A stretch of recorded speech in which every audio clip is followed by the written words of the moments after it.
so grateful to be in bed.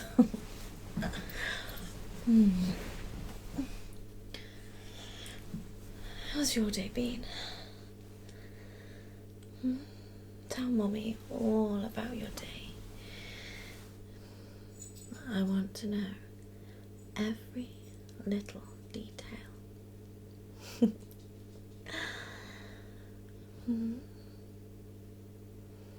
Oh, has it really been that hard?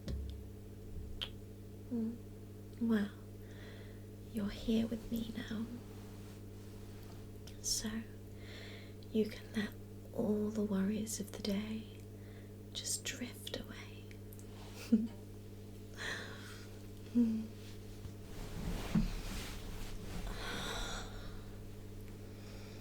I've got some new pillows today. They feel nice and firm, but I know you've got a bad neck, so I thought I'd get you something with a little bit more support. Well, you work so hard, and I just want to make sure that you're fully relaxed when you're here with me.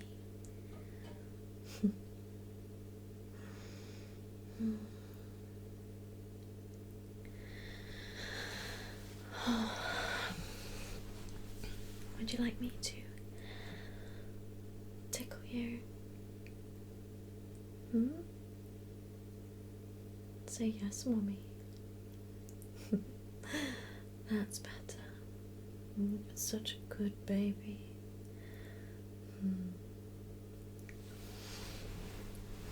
Come here. Let me tickle you.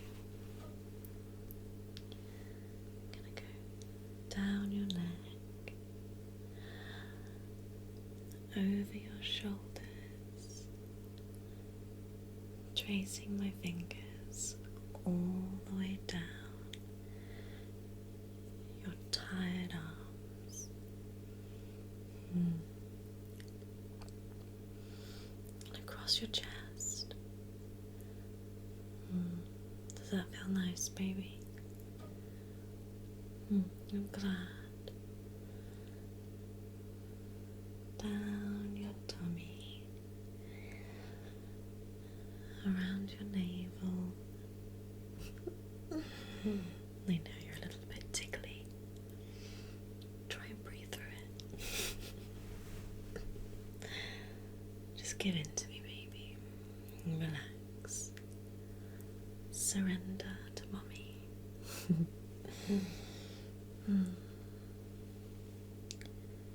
All the way back up to your chin, around that beautiful mouth of yours, tracing along your jaw, up your nose, and around your eyes. You have such beautiful eyes, baby. Up onto your forehead, and into your hair. You like it when Mommy plays with your hair, don't you? Say yes, Mommy. Good boy.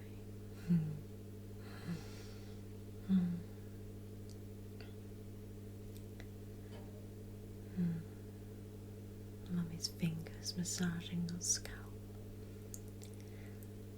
helping you to fully relax.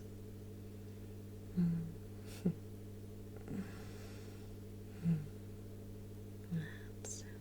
Relax. Feel the weight of your body against the nice soft mattress. That's it.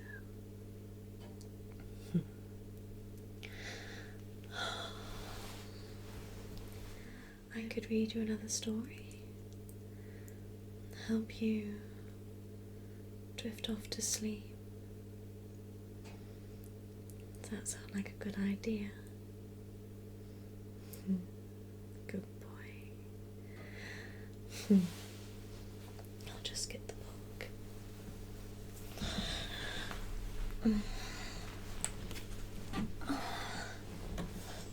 That's so it's called The Happy Prince by Oscar Wilde.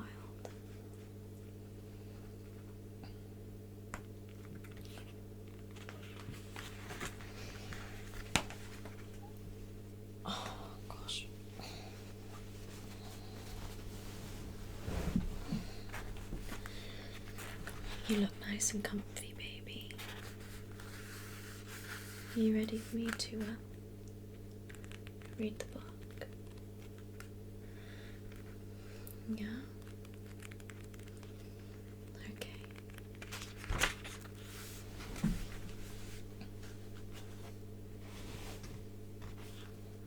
The Happy Prince. High above the city, on a tall column, stood the statue of the Happy Prince. He was gilded all over with thin leaves of fine gold. For eyes he had 2 bright sapphires, and a large red ruby glowed on his sword hilt. He was very much admired indeed. "He is as beautiful as a weathercock," remarked one of the town councillors, who wished to gain a reputation for having artistic tastes. "Only not quite so useful," he added, fearing lest people should think him impractical, which he really was not. "Why can't you be like the Happy Prince?" asked a sensible father of his little boy, who was crying for the moon. "The Happy Prince never dreams of crying for anything." "I'm glad there is someone in the world who is quite happy," muttered a disappointed man as he gazed at the wonderful statue.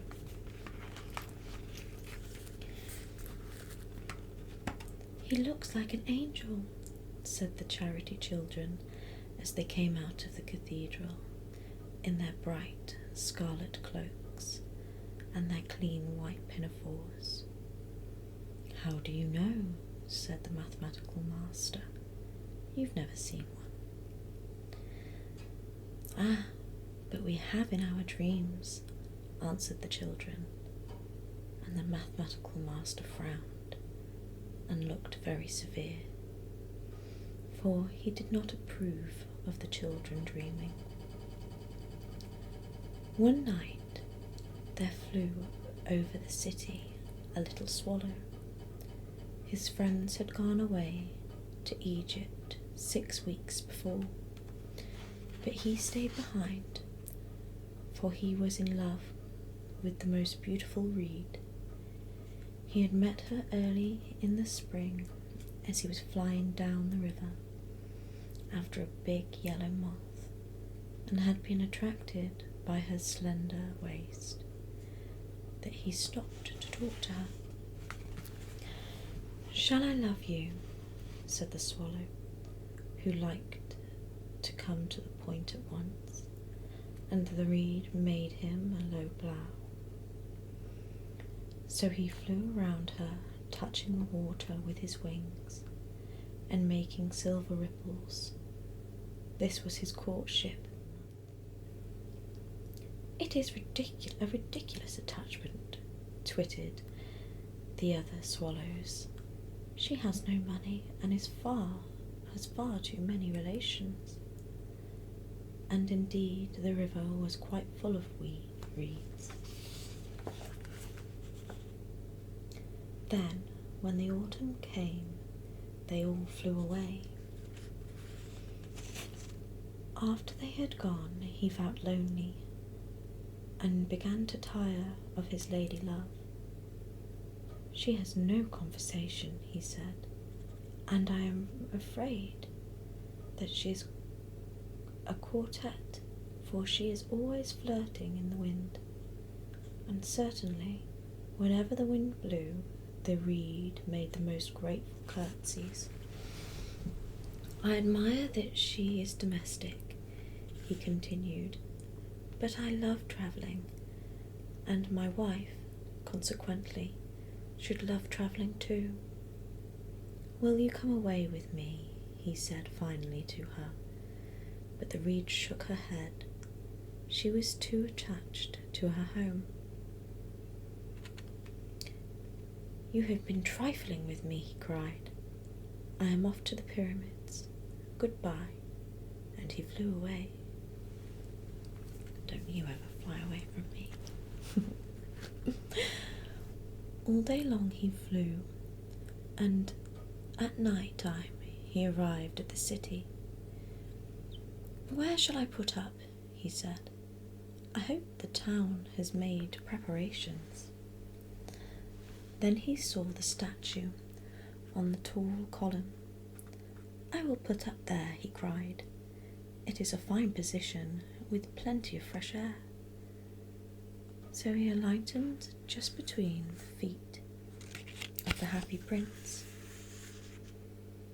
I have a golden bedroom, he said softly to himself as he looked around, and he prepared to go to sleep.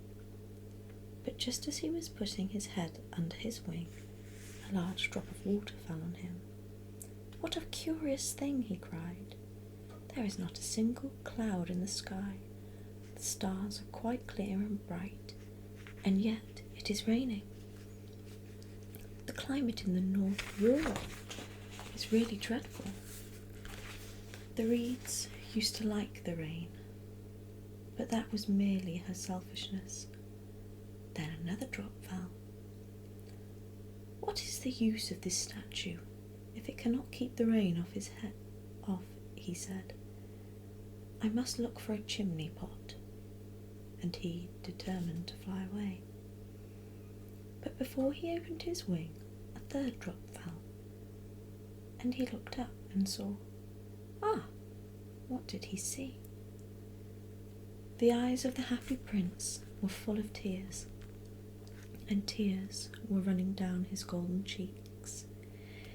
His face was so beautiful in the moonlight that the little swallow was filled with pity.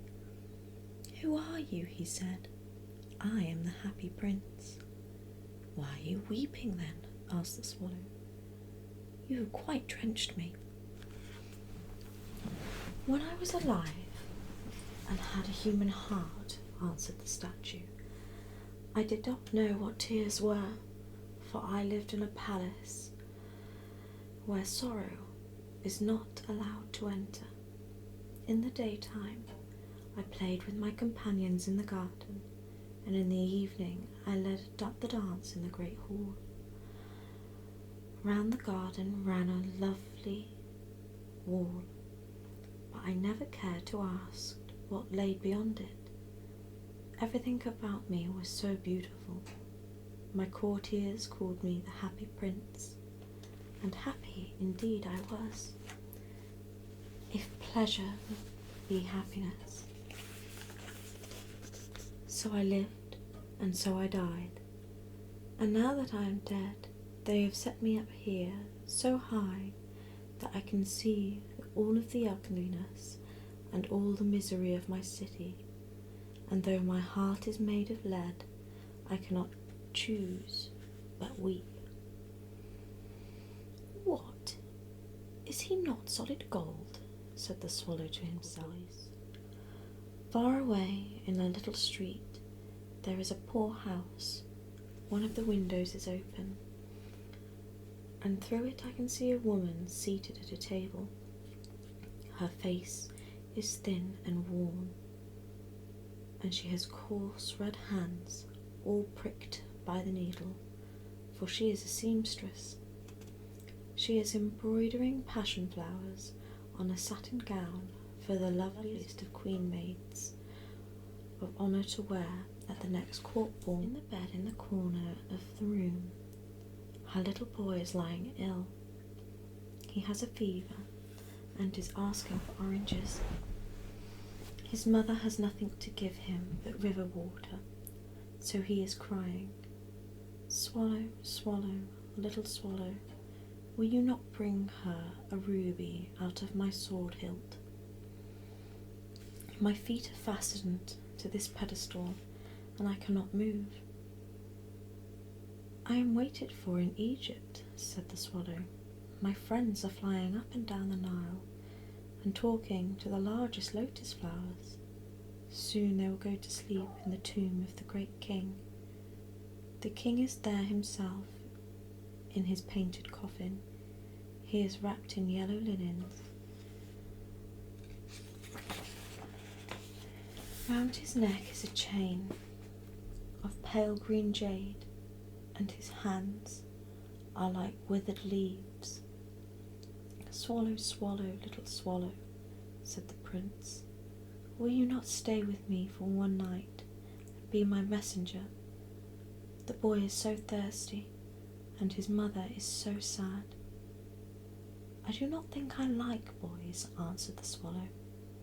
"Last summer, when I was staying on the river, there were 2 rude boys, the miller's sons, who were always throwing stones at me. They never hit me, of course. We swallows fly far too well for that. And besides, I come from a family famous for its agility, but still, it was a mark of disrespect." But the happy prince looked so sad that the little swallow was sorry. "It is very cold here," he said, "but I will stay with you for one night and be your messenger." "Thank you, little swallow," said the prince. So the swallow picked the great ruby from the prince's sword and flew away with it in his beak over the rooftops of the town. He passed the cathedral tower, where white marble angels were sculpted. He passed by the palace and heard the sound of dancing. A beautiful girl came out on the balcony with her lover. "How wonderful the stars are," he said to her, "and how wonderful is the power of love." "I hope my dress will be ready in time for the state ball," she answered. "I have ordered passion flowers to be embroidered on it, but the seamstresses are so lazy." He passed over the river and he saw the lanterns hanging to the mast's ship. He passed over the ghetto and saw the old Jews bargaining with each other and weighing out money in copper scales. At last he came to the poorhouse and looked in. The boy was tossing feverishly in his bed, and the mother had fallen asleep. She was so tired. In he hopped and laid the great ruby on the table beside the woman's thimble. Then he flew gently to the bed, fanning the boy's forehead with his wings. "How cool I feel," said the boy. "I must be getting better." And he sank into a delicious slumber. Then the swallow flew back to the happy prince and told him what he had done. "It is curious," he remarked, "but I feel quite warm now, although it is cold." "That is because you have done a good action," said the prince, and the little swallow began to think, and then he fell asleep. Thinking always made him sleepy. When the day broke, he flew down to the river and had a bath. What a remarkable phenomenon, said the professor as he was passing over the bridge. A swallow in winter. And he wrote a long letter about it to the local news. Everyone quoted it. It was full of so many words that they could not understand. Tonight I go to Egypt, said the swallow, and he was high in spirits at the prospect. He visited all the local monuments and sat a long time on top of the church steeple. Wherever he went, the sparrows chirped and said to each other, "What a distinguished stranger!" So he enjoyed himself very, very much. When the moon rose, he flew back to the happy prince. "Have you any commissions for Egypt?" he cried. "I'm just starting." "Swallow, swallow, little swallow," said the prince, "will you not stay with me one more night?" "I am waited for in Egypt," asked the swallow. "Tomorrow my friends will fly. The river horse coaches there amongst the bulrushes, and on the great granite throne sits the god Menon. All night long he watches the stars, and when the morning star shines, he utters one cry of joy, and then he is silent. At noon, the yellow lions come down to the water's edge to drink. They have eyes like green barrels, and their roar is louder than the roar of the cataract. "Swallow, swallow, little swallow," said the prince. "Far away across the city I see a young man. He is leaning over a desk covered with papers, and in the tumbler by his side there is a bunch of withered violets. His hair is brown and crisp, and his lips are as red as a pomegranate, and he has large and dreamy eyes. He is trying to finish a play for the director of the theatre, but he is too cold to write any more. There is no fire in the grate, and the hunger has made him faint." "I will wait with you one night longer," said the swallow, who really had a good heart. "Shall I take him another ruby?" "Alas, I have no ruby now," said the prince. "My eyes are all I have left, and they are made of rare sapphires, which were brought out of India 1,000 years ago. Pluck one of them out and take it to him. He will sell it to a jeweller and buy food and firewood to finish his play." "Dear prince," said the swallow, "I cannot do that," and he began to weep. "Swallow, swallow, little swallow," said the prince, "do as I command you." So the swallow plucked out the prince's eye and flew away to the student's garret. It was easy enough to get in. There was a hole in the roof. Through this he darted and came into the room. The young man had his head buried in his hands, so he did not hear the flutter of the winged birds.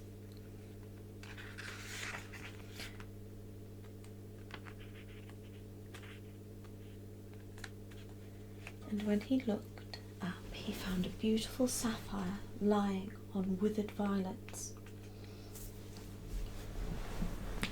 "I am beginning to be appreciated," he cried. "This from some great admirer. Now I can finish my play," and he looked quite happy. The next day the swallow flew down to the harbour.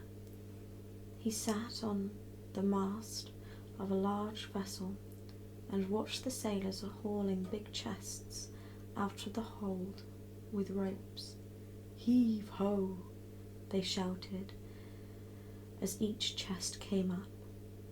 "I'm going to Egypt," cried the swallow, but nobody minded, and when the moon rose he flew back to the happy prince. "I have come to bid you goodbye," he cried. "Swallow, swallow, little swallow," said the prince, "will you not stay one night longer?" "It is winter," answered the swallow, "and the chill snow will be here soon. In Egypt the sun is warm on the green palm trees, and the crocodiles lie in the mud and look lazily about them. My companions are building nests in the temple, and the pink and white doves are watching them and cooing to each other. Dear prince, I must leave you, but I will never forget you, and next spring I will bring you back 2 beautiful jewels in place of those that you have given away. The ruby shall be redder than a red rose, and the sapphire shall be as blue as the great sea." "In the square below," said the happy prince, "there stands a little match girl. She has let her matches fall in the gutter, and they are spoiled. Her father will beat her if she does not come home with money, and she is crying. She has no shoes or stockings, and her little head is bare. Pluck out my other eye and give it to her, and her father will not beat her." "I will stay with you one night longer," said the swallow, "but I cannot pluck out your eye. You would be quite blind then." "Swallow, swallow, little swallow," said the prince, "do as I command you." So he plucked out the prince's other eye and darted down with it. He swooped past the match girl and slipped the jewel into the palm of her hand. "What a lovely bit of glass," cried the little girl, and she ran home laughing. Then the swallow came back to the prince. "You are blind now," he said, "so I will stay with you always." "No, little swallow," said the poor prince, "you must go to Egypt." "I will stay with you always," said the swallow, and he slept at the prince's feet. All the next day he sat on the prince's shoulder and told him stories of what he had seen in strange lands. He told him of the red abysses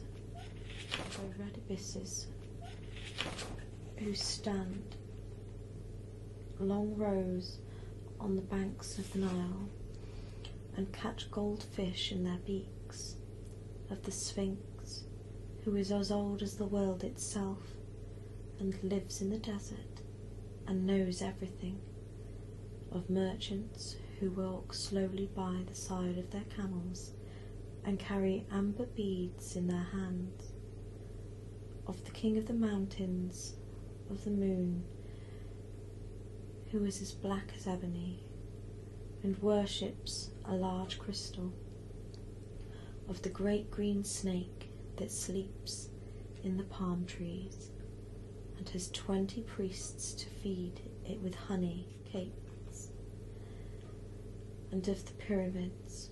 "Dear little swallow," said the prince, "you tell me of all of these marvellous things, but more marvellous than anything is the suffering of men and women.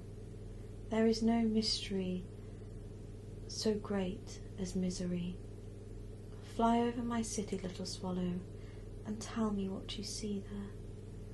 So the swallow flew over the great city and saw the rich making merry in their beautiful houses, while the beggars were sitting at the gates.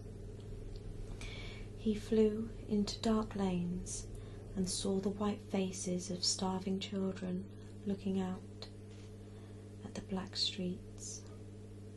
Under the archway of the bridge, 2 little boys were lying in one another's arms to try and keep themselves warm. "How hungry we are," they said.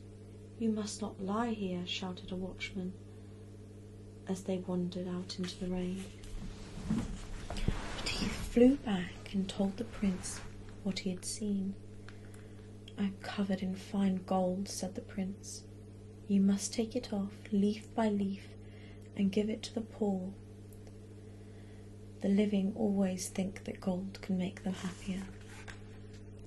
Leaf after leaf of fine gold the swallow plucked off, till the happy prince looked quite dull and grey. Leaf after leaf of fine gold he brought to the poor, and the children's faces grew rosier, and they laughed and played games in the streets. "We have bread now," they cried. Then the snow came, and after the snow came the frost. The streets looked as if they were made of silver. They were so bright and glistening. Long icicles like crystal daggers hung down from the eaves of the houses. Everybody went in furs, and little boys wore scarlet caps and skated on ice. The poor little swallow grew colder and colder, but he would not leave the prince. He loved him too well. He picked up crumbs outside the baker's door, and when the baker was not looking, he tried to keep himself warm by flapping his wings. But at last he knew he was going to die. He had just the strength to fly up to the prince's shoulder once more. "Goodbye, dear prince," he murmured. "Will you let me kiss your hand?" "I'm glad you are going to Egypt at last, little swallow," said the prince. "You have stayed too long here, but you must kiss me on the lips, for I love you." "It is not Egypt that I am going," said the swallow. "I am going to the house of death. Death is the brother of sleep, is he not?" And as he kissed the happy prince's lips, he fell down dead at his feet. At that moment, a curious crack sounded inside of the statue, as if something had broken. The fact is that the leaded heart had snapped right in two. It certainly was a dreadful hard frost. Early the next morning, the mayor was walking in the square below in the company with the town councillors. As they passed the column, he looked up at the statue. "Dear me, how shabby the happy prince looks." "How shabby indeed," cried the town's councillors, who always agreed with the mayor. And they went up and looked at it. "The ruby has fallen out of his swords, and his eyes have gone, and he is golden no longer," said the mayor. "In fact, he is little better than a beggar." "Little better than a beggar," said the town's council. "And here is actually a dead bird at his feet," continued the mayor. "We must really issue that birds will not be allowed to die here." And the town clerk made a note of the suggestion. So they pulled down the statue of the happy prince. "As he is no longer beautiful, he is no longer useful," said the art professor of the university. And they melted the statue in a furnace, and the mayor held a meeting to decide what was to be done with the metal. "We must have another statue, of course," he said, "and it shall be a statue of myself." "Of myself," each of the town councillors, and they quarrelled. When I last heard of them, they were quarrelling still. "What a strange thing," said the overseers of the workmen at the foundry. "This broken lead heart will not melt in the furnace. We must throw it away." So they threw it in a deep heap, where the dead swallow was also lying. "Bring me the two most precious things in the city," said God to one of his angels. And the angel brought him the leaded heart and the dead bird. You have rightly chosen, said God, for in my garden of paradise this little bird shall sing for evermore, and in my city of gold the happy prince will praise me.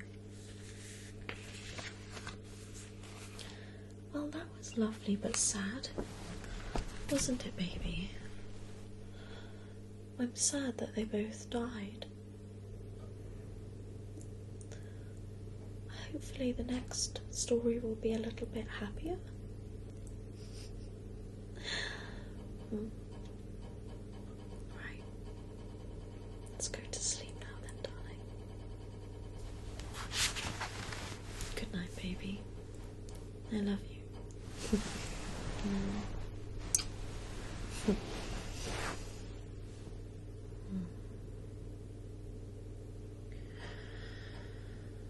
Mm.